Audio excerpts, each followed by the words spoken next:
പറയുന്നോണ്ട് അമ്മയ്ക്ക് വിഷമമൊന്നും തോന്നരുത്. നീ കാര്യം പറ. അമ്മ എന്തിനാ ഇത്രയധികം ദേവികയെ വഴക്ക് പറഞ്ഞത്? അത് വേണ്ടായിരുന്നു. ഞാൻ അവളെ വഴക്കു പറഞ്ഞത് തെറ്റായി പോയിന്നാണോ നീ ഇപ്പൊ പറയുന്നത്? അങ്ങനെയല്ല, അമ്മയ്ക്ക് അവളെ വഴക്ക് പറയാം. എന്നാലും ഒരെന്നാലുമില്ല. ഈ കുടുംബത്തിന്റെ പേരില്ലാതാക്കാൻ ഞാൻ ആരെ അനുവദിക്കില്ല. അത് ദേവികയായാലും ശരി, മറ്റാരായാലും ശരി. ദേവിക ചെയ്ത പ്രവൃത്തി അമ്മയെ വിഷമിപ്പിച്ചിട്ടുണ്ടാവും. പക്ഷെ എനിക്കും മഹേട്ടനും അങ്ങനെയല്ല. ആ വീഡിയോയിൽ ഞങ്ങൾ കണ്ടത് സിദ്ധുവിന്റെ സന്തോഷം മാത്ര. എന്തു തന്നെ ആയാലും അവന്റെ സന്തോഷം ഞങ്ങൾക്ക് വലുത്. ദേവിക കാരണം സിദ്ധു കുറച്ച് സന്തോഷിച്ചിട്ടുണ്ടെങ്കിൽ ഞങ്ങൾക്കതിൽ അഭിമാനമേ ഉള്ളൂ.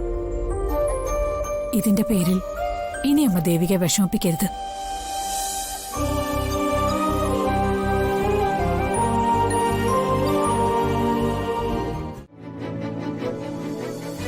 കല്യാണം കഴിഞ്ഞ വിവരം ഞാൻ അറിഞ്ഞിരുന്നു.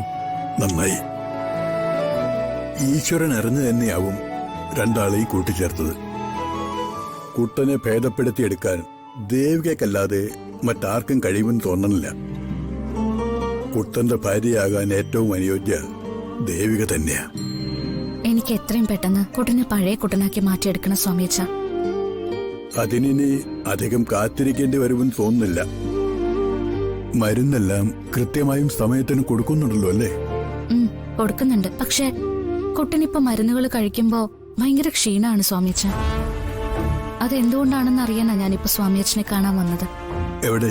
മരുന്ന് കാണട്ടെ. ആ,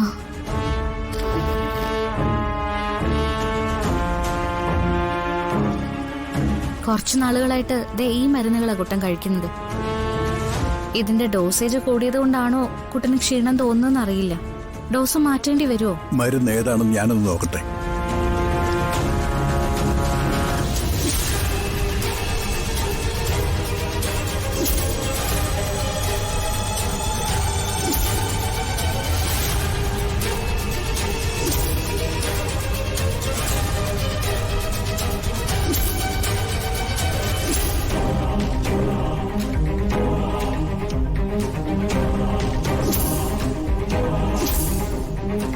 സ്വാമിച്ച, എന്തുപറ്റി? ഈ മരുന്നിന് എന്തെങ്കിലും കുഴപ്പമുണ്ടോ? ഈ മരുന്ന് ആരാ കുട്ടന് കൊടുത്തത്? കുട്ടന്റെ വീട്ടുകാർ കൊടുത്തോണ്ടിരിക്കുന്ന മരുന്നാ ഇത്. എന്താ ഈ മരുന്നിന്റെ പ്രശ്നം? മോളെ, ഇത് നാഡികളെ തളർത്തുന്ന മരുന്നാണ്. ഇത് ഒരിക്കലും കഴിക്കാൻ പാടില്ലാത്തതാണ്.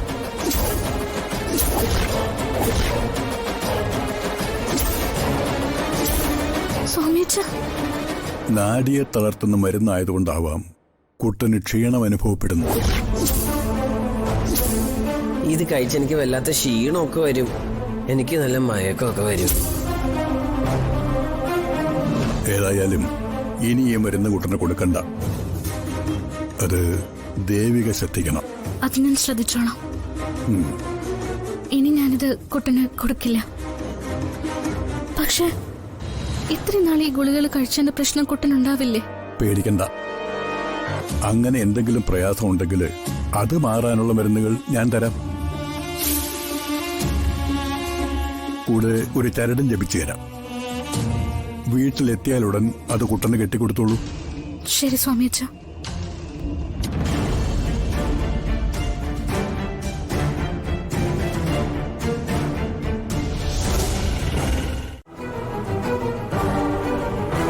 കുട്ടൻ ഉപയോഗിക്കുന്ന മരുന്നുകൾ കളയാൻ ദേവികയുടെ ആരാ പറഞ്ഞേ? ഈ മരുന്നുകളൊക്കെ വേണ്ടാന്ന് ആരാ നിശ്ചയിച്ചേ?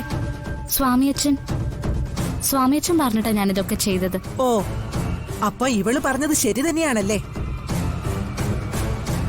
നീ മരുന്നല്ല എടുത്തു കളഞ്ഞു.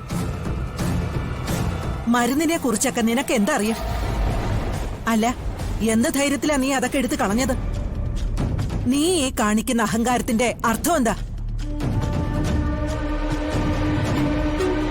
സിദ്ധുവേടിന് കൊടുക്കാനുള്ള മരുന്നുകളെല്ലാം എടുത്ത് കളഞ്ഞിട്ട് സിദ്ധുവേടിന് എന്തെങ്കിലും പറ്റിപ്പോയാ ആരാ സമാധാനം പറയാ? എന്താ ഇവിടെ പ്രശ്നം? സിദ്ധുവിന് കൊടുക്കാനുള്ള മരുന്നുകളൊക്കെ ഇവൾ എടുത്ത് കളഞ്ഞിരിക്കാമായേ. കളയോ? ആരോട് ചോദിച്ചിട്ട്? അത് തന്നെയാ ഞാനും ചോദിക്കുന്നേ. ആരോടും ഒന്നും ചോദിക്കാതെ തന്നെ ഇഷ്ടപ്രകാരം എല്ലാം എടുത്ത് കളഞ്ഞിരിക്കുക. അല്ല, നിങ്ങളെല്ലാവരും കൂടി ഇങ്ങനെ തുടങ്ങിയാലോ? ദേവികയ്ക്ക് പറയാനുള്ളതും കൂടി കേക്കണ്ടേ? ധിക്കാരം കാണിച്ചിട്ട് ഇവള് പറയുന്നത് ഞങ്ങൾ എന്തിനാ കേൾക്കുന്നത്? കേൾക്കണം. ഇങ്ങോട്ട് മാറി. ഞാനെല്ലാം കാണുന്നുണ്ടായിരുന്നു. നിങ്ങൾ കരുതുന്ന പോലെ സിദ്ധുവേട്ടനെ അപകടത്തിൽപ്പെടുത്തുന്ന ഒരു കാര്യവും എന്റെ ചേച്ചി ചെയ്യില്ല. സിദ്ധുവേട്ടന്റെ അസുഖം ഭേദമാക്കാന്നുള്ള ഒറ്റ കാര്യം മാത്രം ചേച്ചിയുടെ ലക്ഷ്യം. കൊള്ളാം, ചേച്ചിക്ക് പറ്റിയ അനിയത്തി തന്നെ. അല്ല, ഇതിൽ കയറി അഭിപ്രായം പറയാൻ നിനക്കെന്താ യോഗ്യത? ദേ, നീ ഇതിൽ ഇടപെടരുത്. പിന്നെ അഭിപ്രായം പറയാൻ എനിക്കെന്താണ് യോഗ്യത?